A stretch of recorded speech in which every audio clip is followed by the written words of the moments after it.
Regina Augusto, diretora executiva do SEMP, o tema da palestra, Publicidade como motor da economia criativa. A Regina Augusto, diretora executiva do SEMP Fórum, palestrante e escritora, vencedora 2 vezes do prêmio Comunique-se como melhor jornalista de comunicação e marketing em 2008 e 2013.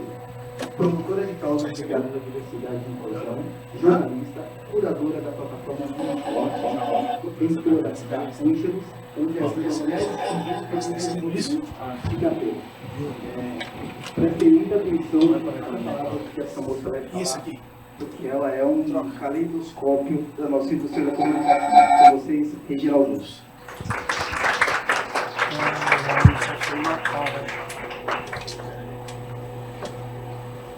Obrigada, Daniel, pela generosidade.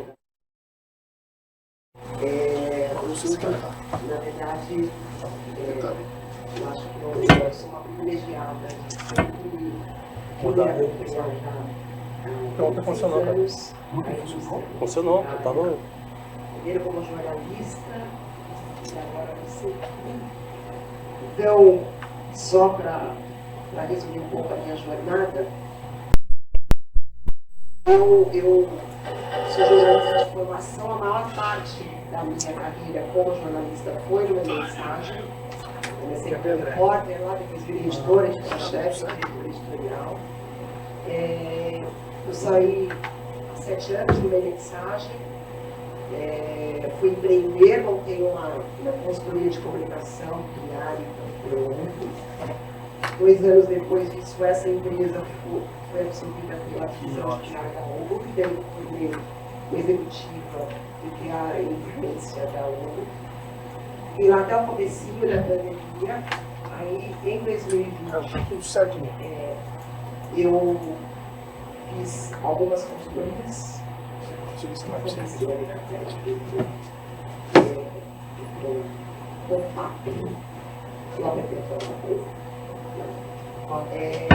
e aí ao longo da pandemia, naquele momento crítico, eu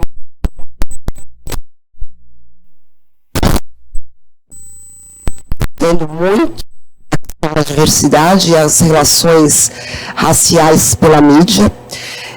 E desde o ano passado eu recebi um convite de uma mensagem para transformar o Women to Watch. Eu não sei se todos vocês conhecem. O Women to Watch é uma premiação que o Advertising Age nos Estados Unidos lançou há 20 anos para homenagear mulheres que se destacam na indústria.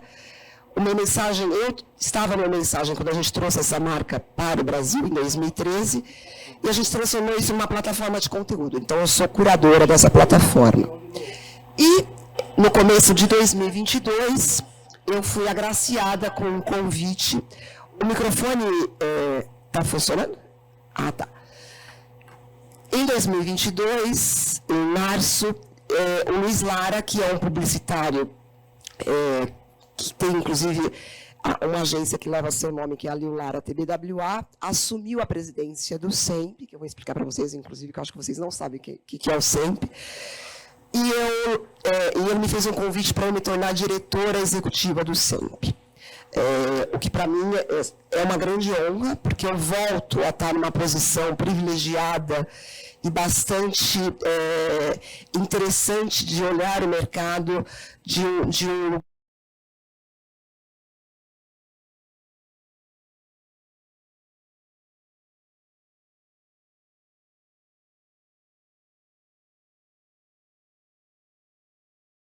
quais o mercado passou. Muitos de vocês não tinham nem nascido, não existia a internet, não existia um monte de coisa, e eu acompanhei isso numa posição muito privilegiada, e agora eu volto para uma posição também muito interessante e com muitos desafios. Eu imagino que vocês não saibam o que é o SEMP, então eu vou explicar um pouquinho o que é o SEMP e um pouquinho desse conceito que eu trouxe hoje, sobre a força da indústria publicitária na economia e especialmente como motor da economia criativa. O SEMP, ele é uma entidade de autorregulação do mercado publicitário. Nós temos 2 no mercado. Né? Por que que uma indústria precisa de uma autorregulação, né? Os setores econômicos. Não são todos os setores econômicos que têm autorregulação. O mercado publicitário é um dos primeiros a fazer isso. Eu vou contar um pouquinho dessa história para vocês entenderem a importância disso e o porquê que a publicidade brasileira é o que é por causa da autorregulação. Só para dar um contexto para vocês e a gente olhar um pouquinho para trás ainda, voltar ao século passado, mas é importante vocês terem essa visão histórica para vocês saberem por que estamos aqui, por que a gente, por que o Festap é um festival e um evento que é super bacana, e por que a publicidade sempre atraiu muita atenção dos jovens e dos novos talentos, né? Se a gente for olhar durante já, né, pós a implementação, quando começa ali o regime militar, depois de 1964, o mercado, o Brasil, a economia brasileira era bastante limitada, mas já haviam os líderes e os empresários da publicidade da época já se organizaram e já havia aí uma movimentação para criar uma lei, que é uma lei de 1965, que ela regulamentou a atividade publicitária. E aí ela é a primeira referência da atividade prevista em lei.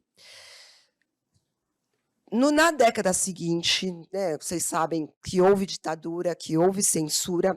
No jornalismo e na imprensa, essa censura ela era bastante rígida, só que no conteúdo publicitário, por conta da organização de dirigentes da época e uma mobilização que aconteceu, foi criado um código de autorregulamentação da publicidade.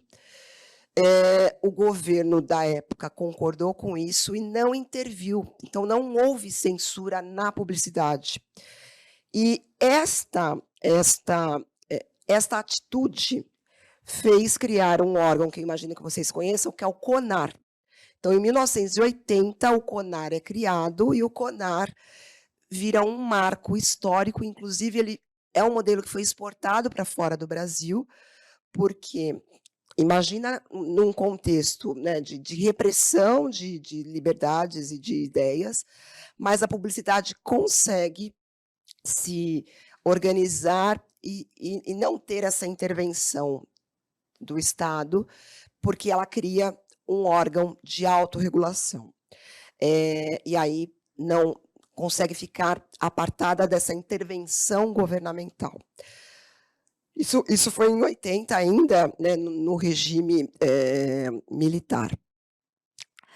O que isso impactou na indústria? Isso fez com que, naquele momento, por conta dessa organização da indústria, a publicidade brasileira conseguisse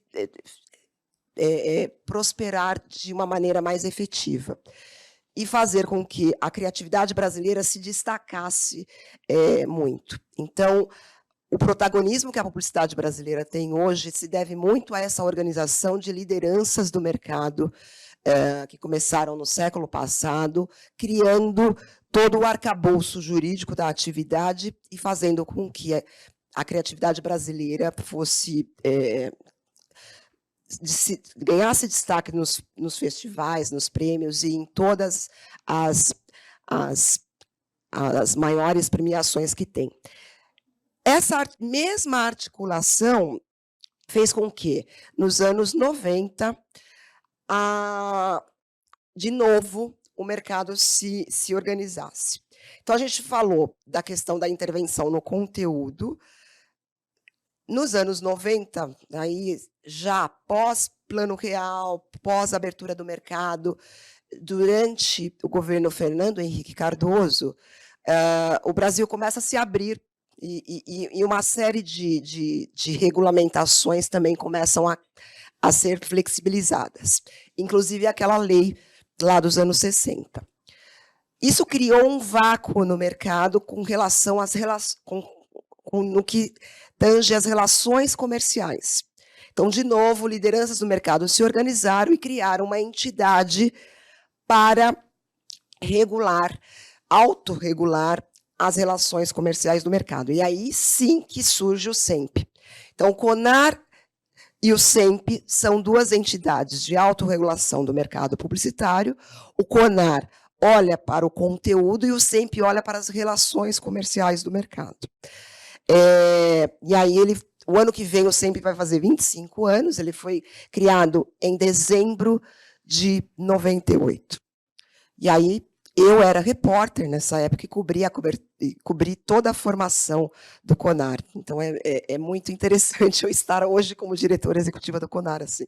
É quase uma sei lá o que, eu fico comovida quando eu falo disso. Eu dei esse contexto histórico porque eu acho que é importante vocês saberem um pouco disso, né? Porque eu imagino, não sei se vocês, nas aulas que vocês têm, nos cursos que vocês fazem, vocês aprendem sobre isso. Eu não sei se todo mundo aqui é de publicidade ou tem de outras áreas também. É só publicidade? Vocês são estudantes? É só publicidade. Então, o que é o SEMP? Né? O SEMP, quando ele foi formado, ele pegou, naquele momento existia um tripé de forças que formavam o mercado: agências, anunciantes e veículos. E as entidades representativas dessas três forças se uniram e criaram o SEMP, e foi criado algumas normas, né? A primeira denominação do SEMP era uma sigla que se chamava Conselho Executivo de Normas Padrão. E a ideia é que o SEMP olhe para a promoção das melhores técnicas e as boas práticas desse mercado. E isso foi no final dos anos 90, na virada do ano. De lá para cá, uma série de coisas aconteceram, especialmente a digitalização, né? As plataformas digitais entraram no país, no mundo, e mudando hábitos, consumos e, principalmente, modelos de negócios. Então, o que aconteceu de lá para cá foi muita mudança. Muitas empresas internacionais chegaram em todos os segmentos, hábitos de consumo foram mudados, empresas que eram extremamente poderosas hoje não existem, né? A mídia impressa, até então, era muito, muito forte. Com a digitalização, hoje os hábitos de consumo de informação, mídia e entretenimento são digitais. Então, essas mudanças também fizeram com que o SEMP tivesse que se reinventar. E aí que, né, essa gestão atual, que começou no final do ano passado, e agora com a minha chegada, ela foi reforçada, ela é justamente para a gente dar uma nova reposicionada no SEMP. As relações comerciais entre as empresas, elas são... A gente promove a liberdade dessas relações, mas a gente tem parâmetros e boas práticas. E não só sobre isso, mas também, principalmente, olhar para o valor e a força da publicidade. Durante muito tempo, houve uma discussão apenas na questão de modelos de remuneração das agências, e isso fez com que o mercado tivesse grandes problemas. Então, o SEMP hoje ele é um promotor das boas práticas e de parâmetros para o mercado. Qual que é o grande legado, né, que a autorregulação, no sentido mais amplo, traz para o mercado? É justamente essa organização. Na hora que mercados fortes, por exemplo, o mercado de capitais, né, que tem lá a CVM, ele é 100% autorregulado. E é um mercado muito desenvolvido. O mercado financeiro brasileiro, os bancos no Brasil funcionam de uma maneira muito mais eficaz do que em vários países. A publicidade brasileira consegue fazer isso justamente porque tem 2 órgãos de autorregulação que fazem com que ela se organize, seja no seu conteúdo, ou seja na sua relação entre os seus agentes. Então, ela é a base que faz com que as agências consigam contratar os melhores talentos, consigam promover e lançar campanhas que são eficazes, memoráveis e efetivas para os seus clientes. E o ecossistema hoje está muito mais complexo. Hoje, eu tive uma reunião com o pessoal da Globo recentemente, só na área de monitoramento de redes sociais, a Globo contrata 12 fornecedores diferentes. Ou seja, fazer uma campanha hoje é muito mais complexo. Né? Lá atrás, quando eu comecei a cobrir esse mercado, você tinha 4 grandes mídias, né? Mídia impressa, TV, rádio e mídia exterior. Hoje, se você só for fazer uma campanha só no digital, só no online, a quantidade de plataformas, a quantidade de formatos, e para cada uma dessas plataformas você tem métricas e necessidades de monitoramento. Então, é muito mais complexo hoje fazer comunicação. Ao mesmo tempo que é complexo, é muito fascinante, porque você consegue fazer recortes de segmentação de públicos e de mensagens extremamente sofisticados, fazendo com que o trabalho e a área de produção, por exemplo, a área de produção de audiovisual hoje está passando por uma reinvenção. Inclusive, algumas agências estão criando dentro das suas estruturas uma área de produção, porque o vídeo hoje, até a gente viu aí nos vídeos dos patrocinadores do Festap, a quantidade de novas plataformas. O Quai mesmo, eu assisti há 2 semanas uma apresentação do Quai. Eu tenho 2 filhos pré-adolescentes que estão no TikTok, né? O Quai é 20+, é conteúdo mais adulto. E que chegou há 1 ano no Brasil. E já está, assim, causando uma forte influência, né? Então, essa sofisticação, essa complexidade, e o tempo todo surgindo plataformas, fornecedores novos, métricas novas, isso faz com que a gente tenha que, o tempo todo, ficar se olhando e se revendo e se questionando sobre caminhos e o que a gente consegue evoluir. Não é fácil, mas eu acho fascinante. Eu acho que de tédio a gente não morre. E eu acho que neste contexto, e acho que vocês que estão chegando agora, né, ao mercado, é muito fascinante as possibilidades que vocês têm de atuação no mercado muito novo e com novas formas de comunicação.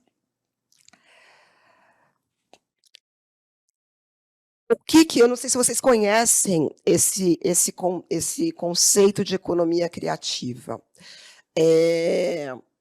Eu gosto muito desse conceito, e o conceito de economia criativa ele é mais recente do que a publicidade, né? Ele é um conceito do começo dos anos 2000. Esse é um livro importante, ele tem, né, já essa é a edição brasileira. O John Hawkins é um teórico inglês que lançou esse conceito de economia criativa, né, que, segundo ele, são as atividades nas quais resultam em indivíduos exercitando sua imaginação e explorando seu valor econômico. A Firjan, que é a Federação das Indústrias do Rio de Janeiro, né? Em São Paulo tem a Fiesp, e a Firjan é a do Rio de Janeiro. Ela faz um levantamento e um mapeamento da força da economia criativa no PIB brasileiro. Segundo ela, é 2,8% do PIB. Então, é interessante, né? Uma federação que olha a indústria olhando um segmento cuja produção é imaterial, né? Quais são os segmentos que fazem parte da economia criativa, né? as mídias e tudo que se refere à comunicação e consumo, tecnologia, a indústria de games e a indústria cultural. Ou seja, a publicidade, até por conta desse arcabouço que eu contei para vocês, ela tem, diferentemente dos demais setores, ela é um setor que já tem importância, mas ele tem um efeito dinamizador na economia. Então, quando eu cheguei no SEMP esse ano, eu me deparei com um estudo que o SEMP tinha lançado no ano passado, em 2021, feito por uma empresa de consultoria chamada Deloitte.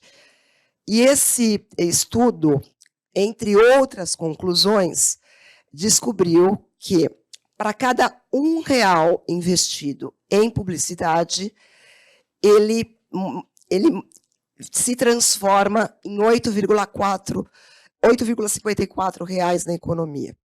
Ou seja, a publicidade é uma indústria que mobiliza e alavanca outras indústrias. Então, essa força que a publicidade tem de aquecer a economia, de movimentar o mercado e movimentar a economia como um todo e criar valor, é o maior ativo, né, que a publicidade tem. Então, isso é super importante, porque aí a gente começa a ter parâmetros monetários mesmo para justificar isso. A indústria de games ela é muito maior do que a indústria publicitária em termos numéricos. Inclusive, a indústria de games hoje, no Brasil e no mundo, principalmente no mundo, ela já está maior do que a indústria de cinema, porque ela tem uma cadeia enorme, mas ela é uma indústria que se fecha nela mesma. A publicidade, ela influencia todas as demais áreas. Então, ela acaba sendo, né, por isso que a gente usa esse conceito, a indústria das outras indústrias. Esse mesmo estudo, se vocês entrarem no site do SEMP, dá para fazer download lá, tá? semp.com.br, vocês podem fazer um download desse estudo. Um outro efeito e consequência, e, na verdade, acho que uma das funções da publicidade também é o financiamento dos veículos, né? A gente tem TV aberta no Brasil com um consumo ainda muito alto de TV aberta, financiada por publicidade. Não à toa que a Rede Globo e o SBT são patrocinadores do Festap, porque a publicidade que financia, são concessões públicas, mas financiadas pela publicidade. Então, a publicidade também tem esta função social, né?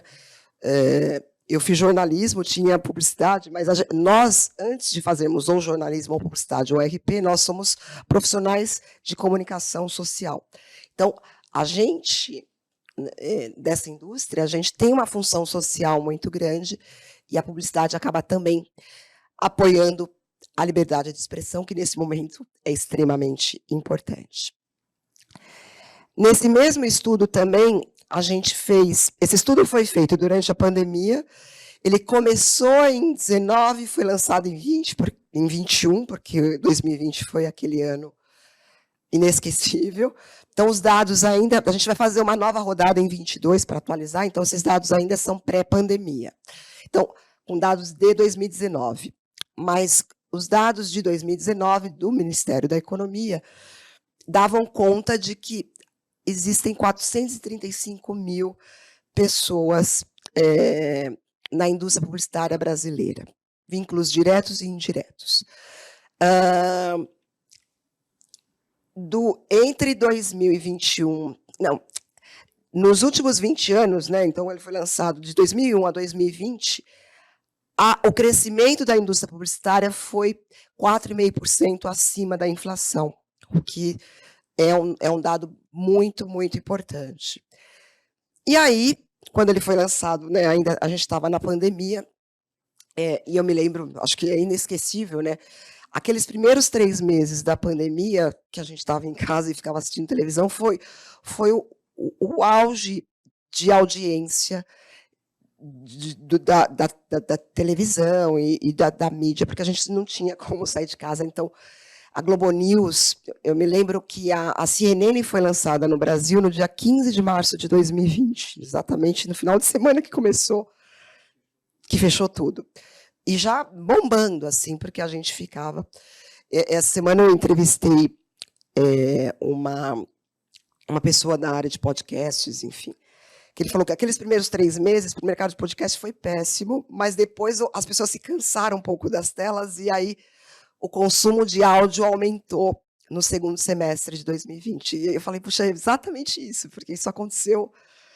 Aliás, hoje eu virei a louca do podcast, eu só ouço podcast, assim, porque a gente passa o dia todo olhando as telas, fazendo calls, video calls e tudo, e o áudio dá uma liberada. Assim. É muito interessante como esses hábitos de consumo acompanham a gente.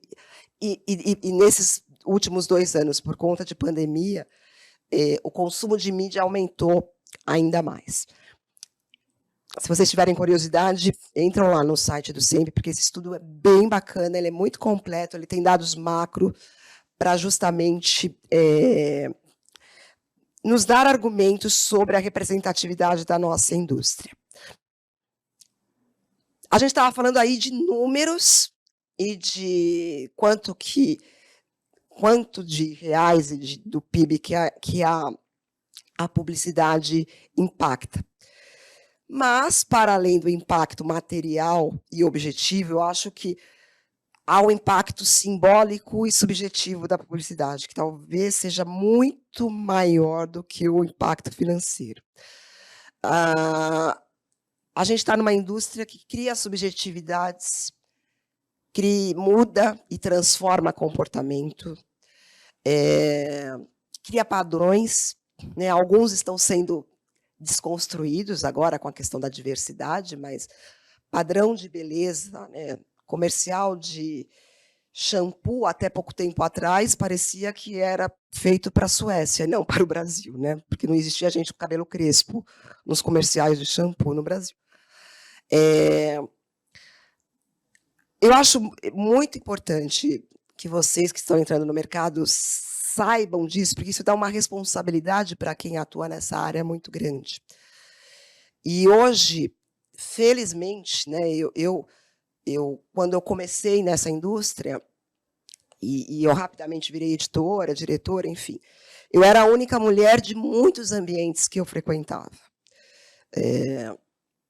E hoje, felizmente, a gente já tem mais mulheres, mais negros, ainda estamos numa jornada ainda inicial, ainda é desigual, mas a minha chegada no SEMP também tem um pouco dessa camada de diversidade e de um olhar. Eu sou a primeira mulher que assume a direção da entidade, em quase 25 anos que ela tem.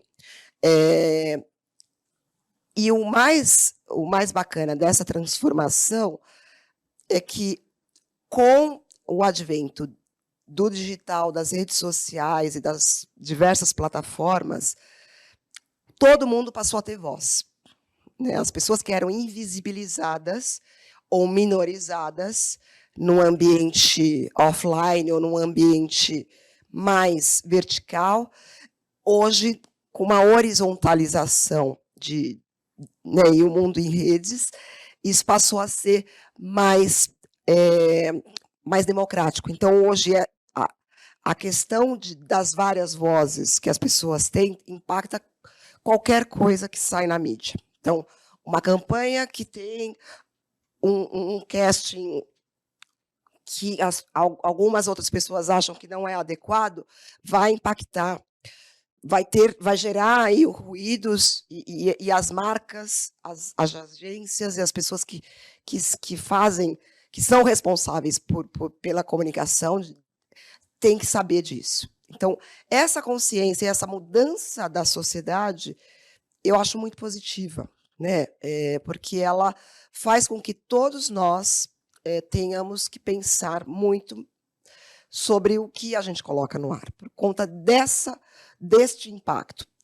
Ele é intangível, né? Diferentemente do que a gente estava mostrando ali, que até o estudo da Deloitte contabilizou, mas a gente na hora que a gente vê hoje empresas como Unilever, P&G, L'Oréal fazendo campanhas, usando influenciadoras negros e negras para mostrar que o Brasil, né, a representar na frente e por trás das câmeras como que o Brasil é de fato, isso, além de incluir mais pessoas, isso é mais verdadeiro, né? Então, acho que essa é uma construção muito importante. Eu acho que aqui vocês têm que...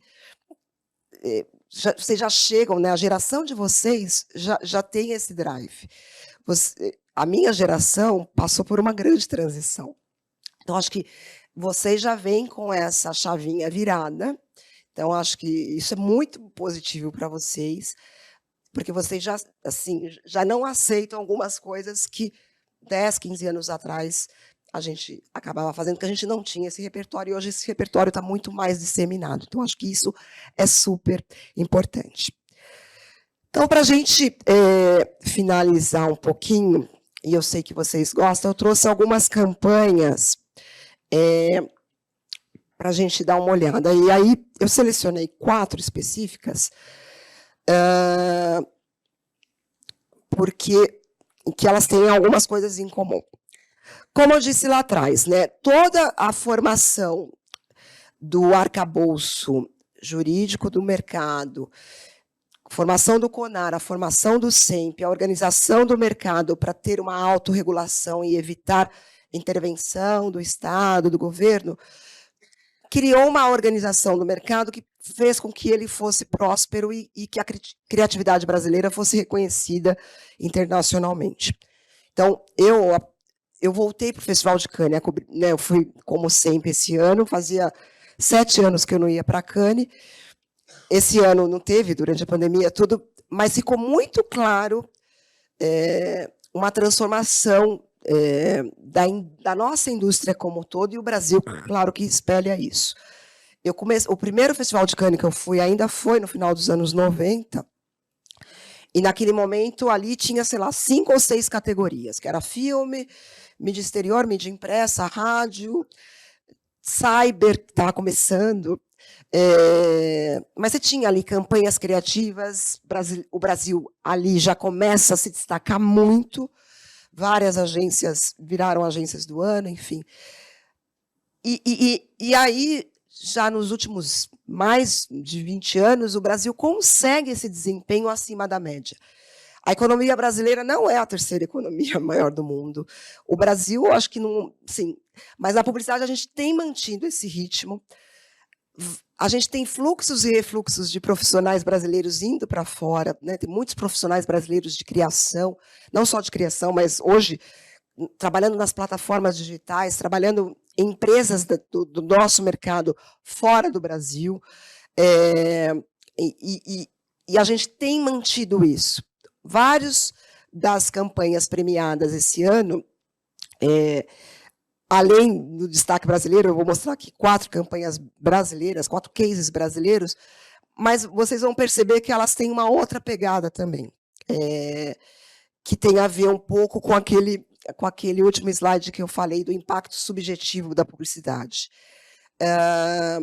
que é a questão da publicidade ter um propósito, né? A gente está no momento pós-pandemia extremamente desafiador, né? A gente está numa guerra, à beira de uma terceira guerra mundial, um momento de polarização, no momento onde questões importantes estão sendo debatidas, e aí vocês vão ver que os cases que eu trouxe aqui, de alguma forma, também colocam isso de uma maneira extremamente feliz, e são cases premiados em Cannes.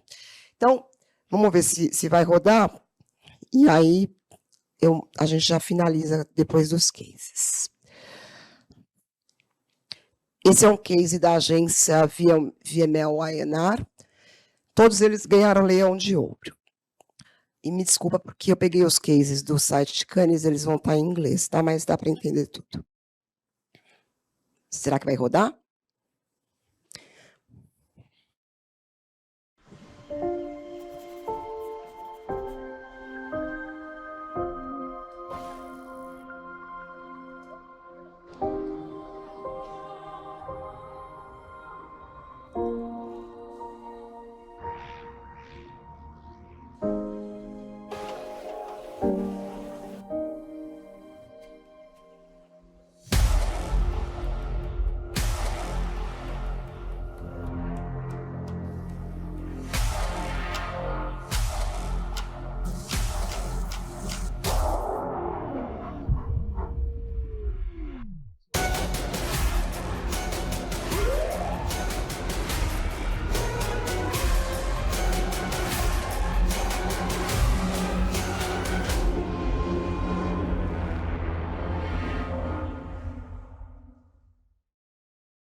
o vice-presidente de criação da VML, Pitangui, Rafael Pitangui. Ele, depois de Cannes, ele foi para ele foi para Nova York e ele agora assumiu um cargo global na VML, porque ele, nos últimos anos, a VML é uma agência que hoje está entre as 3 mais premiadas de Cannes, que também é um exemplo daquilo que eu falei, de que o Brasil também exporta muitos profissionais talentosos da área de criação. E esse é um case fantástico. Depois entram lá e dão uma olhada, porque ele é um game criado para o Greenpeace, mas para chamar a atenção da questão das mudanças climáticas. Esse aqui, eu adoro, é um case na área de design, mas é bárbaro, é muito sobre o Brasil, assim. Vamos ver. Pode dar o play aí. O convite era irresistível e o desafio gigantesco. Imagina pensar em um símbolo que traduzisse a energia contagiante do maior espetáculo da Terra, que pudesse representar a força criativa e realizadora da comunidade do samba como um todo, mas que também pudesse abraçar cada um que faz parte dessa história. E só havia uma maneira de fazer isso, junto com eles. Fomos ouvir profissionais e amantes do Carnaval do Rio. Foram mais de 7.000 pessoas envolvidas. 7.840, para sermos exatos. Tivemos a honra de conversar com verdadeiras personalidades do samba. Ouvimos histórias de como tudo começou, e a pergunta que sempre nos fazíamos era: se fosse preciso escolher apenas um símbolo que representasse o carnaval das escolas de samba, qual seria? A bandeira, ela significa alguma coisa muito grande para alguém. Nada é mais importante que a bandeira. É uma honraria a pessoa que consegue beijar sua bandeira ou beijar a bandeira de uma poema. A bandeira, ou o pavilhão, como os mestres se referem, foi unanimidade, símbolo da origem de tudo. Agora, precisávamos saber como usá-la. Fomos para a cidade do samba, aumentamos o time, abrimos diversas experimentações e mergulhamos para entender o que estava por trás desse ícone. Estudamos o movimento, o rastro que ela produz e a magia que transmite. Entendemos que essa marca não poderia ser estática, ela deveria ser viva e pulsante. Nos inspiramos no giro que está na porta-bandeira, no Mestre Sala e nas baianas, no preto e branco do calçadão de Copacabana, na levada ritmada do repique. Assim como os desfilantes na avenida, fizemos a marca sambar, reagindo ao pandeiro, à caixa e ao tamborim.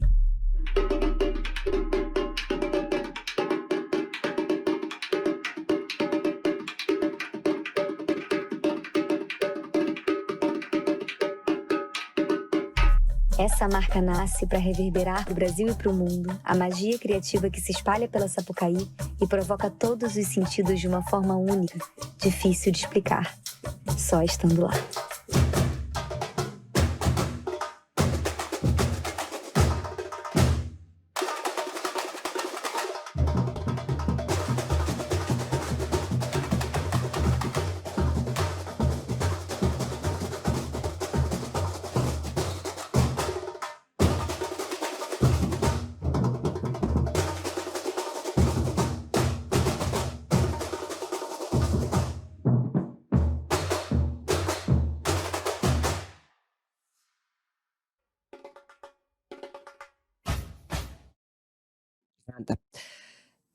A Tátil é uma agência de design lá do Rio de Janeiro, é a mesma agência que fez a logo da Rio 2016. Eu acho lindo esse case, porque ele mostrar a construção dele é super bacana. Lembra que eu falei que a primeira vez que eu fui para Cannes tinha 6 categorias de premiação, hoje são quase 40, assim. E só de design tem tipo umas 3 subcategorias. Aí tem estratégia, daí tem som, tem criatividade, tem craft para filme, tem craft para áudio, entretenimento, tem esportes, enfim, tem muitas categorias hoje, porque, de fato, houve aí uma sofisticação da comunicação como um todo. Vamos para o próximo. O convite era... Opa. Esse aqui é de uma agência chamada Soco para o Guaraná Antártica. Pode dar o play. Hey, Hey, are you aware that the investment made in women's soccer today is the same what men received in the 80s? Remember the men's final in 82? It had a $20 million prize, which is exactly the same value for the women's final in 2019. It's like our girls were stuck in the 80s. Guaraná Antártica is a major soda brand in Brazil, an official sponsor of women's soccer since forever. So we decided to go to the biggest sporting event in the world to draw attention to the matter, asking for approval of the bill that fights for equal prize money for men and women in sports in the country. Minor detail. The Olympics are globally sponsored by our main, richer, almighty competitor. So we asked the National Women's Soccer League players a little favor, and they arrived in Tokyo carrying gadgets from the 80s. Vamos começar com um post da Formiga. Ela fez desabafo dizendo que tá presa nos 80. Igniting, with Guaraná, the Stuck in the 80s movement, which quickly was all over press and even became the official theme of the biggest and most prestigious soccer awards in Brazil, hosted by ESPN. But if we wanted to change the law, we had to make a whole country understand what it means to be stuck in the 80s. So we relaunched our classic 80s bottle for real, making the conversation become not only a stunt, but a constant reminder of the girls' reality for our more than 35 million monthly consumers looking for Guaraná on the shelves. Of course, 100% of its sales proceeds went to help correct the prize money gap by directly supporting women's soccer in Brazil. Back to the future. Remember the bill we wanted approved? Well, it passed Congress. It sounds like the 80s will be finally behind us. É muito legal esse case. Vocês não tinham nem nascido, nem era um projeto ainda, mas eu fui adolescente nos anos 80, então esse case eu acho muito legal. Mas aí, é uma causa, né? Tem a questão da equidade de gênero no futebol.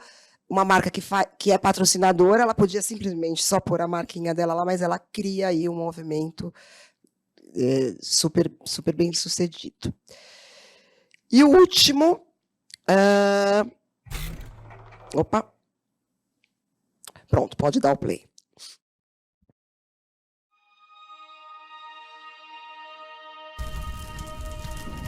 Nosso Código Florestal deve servir de exemplo para outros países.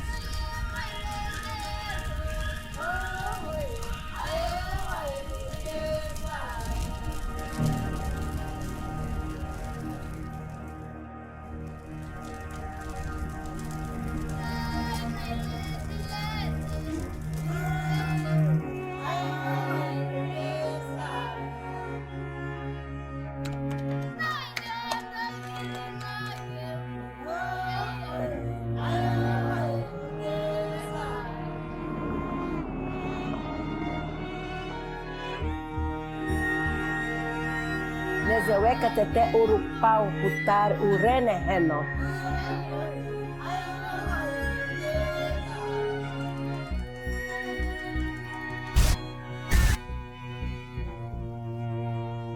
Devastated to see the Amazon. The Amazon rainforest continues to burn. The record number of fires ravaging the rainforest sparked international tearing through central Brazil and the Amazon rainforest.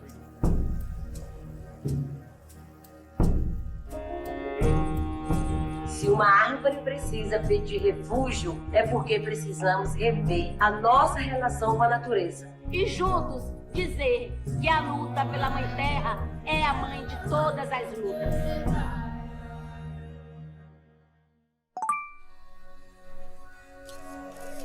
The tree refugee request is in line with our diplomatic activity. We will take care of the Jetoba and will be planted on our embassy's grounds.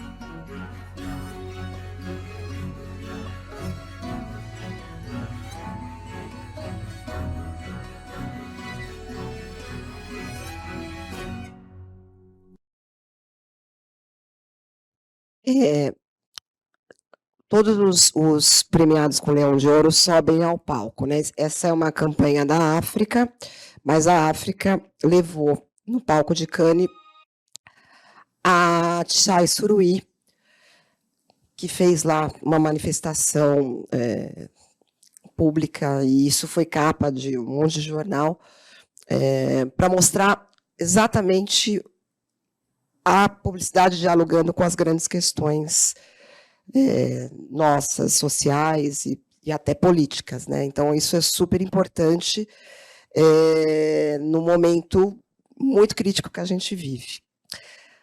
É isso, nosso tempo estourou. Se vocês quiserem falar comigo, eu estou à disposição. Algumas pessoas até me contataram no LinkedIn durante essa semana, eu fiquei super honrada. Eu vou estar aqui um pouquinho mais, se vocês quiserem falar comigo. E fiquem à vontade. Vão lá no site do Sempre. O site do Sempre está passando por uma reformulação também dentro dessa transformação que eu falei para vocês. Em novembro ele vai mudar de cara, vai ficar mais dinâmico, tudo. Mas eu estou à disposição de vocês. É um prazer estar aqui. Obrigada pelo convite, Adeliane.